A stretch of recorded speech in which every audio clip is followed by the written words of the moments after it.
Teachers who are failing our children because they have been educated in these universities that have been overtaken by the revolutionaries of the 70s.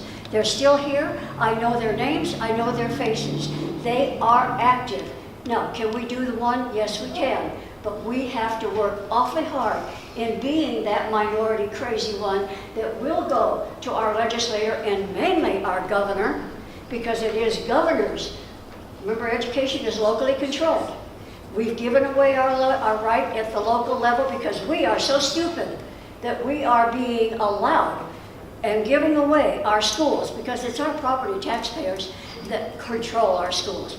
And if we would, as taxpayers, revolt against what is happening to our children, we could be successful, but we have to educate the tax base, not Yeah, just if 10 this parents classroom. would go into each school and say, we're not going to have our kids online.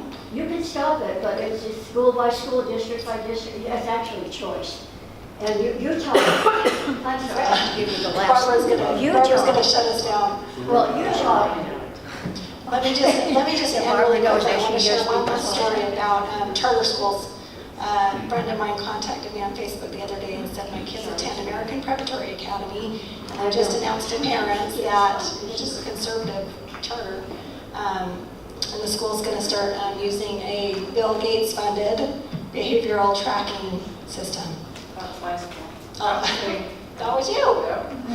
Thank you for contacting me. And we kind of talked a little bit about on Facebook about if you thought you were going to rally parents. Yeah. I'm not going to put you on the spot, but that's the point that we're getting to, where we don't need to just sit back and take it with the public schools and the charter schools and how they're moving us into this technological society.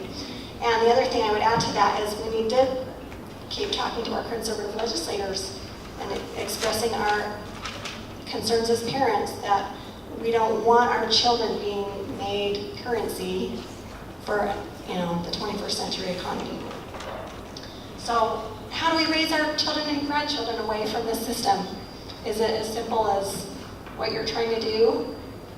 Yes, but it's not easy. It's simple, it's just not It's Allison. I think the most difficult thing is a lot of people who say, if you don't like this, I'm just going to go the private route or the homeschool route or do something different.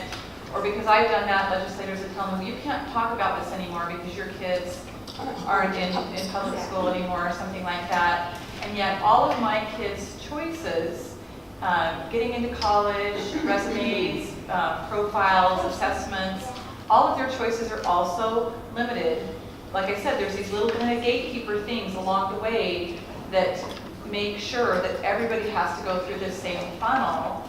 And I think that's part of our fight too. I know JaKell has been working with a group for an alternative to the ACT that tests a deeper, more classically based, an academic knowledge versus maybe a skills or superficial. We're trying to get BYU to accept that right now. It's called the Classic Learning Test. Yeah, and so I think it is a job for everybody, even the ones not being subjected to it day by day, to say we have to have alternative and diverse pathways, which is a great irony, because that's what's being promised with personalized learning is more choices and more pathways.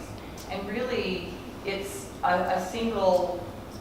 it's one thing that's being policed on many different platforms, but I don't see the diversity that's being promised. Yeah, and teachers' curriculum choices are being tracked.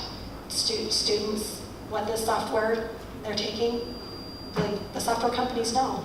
And if that's going through the Federal Learning Registry, they know. So we need to, you guys are all doing it. You're here because you know what's going on.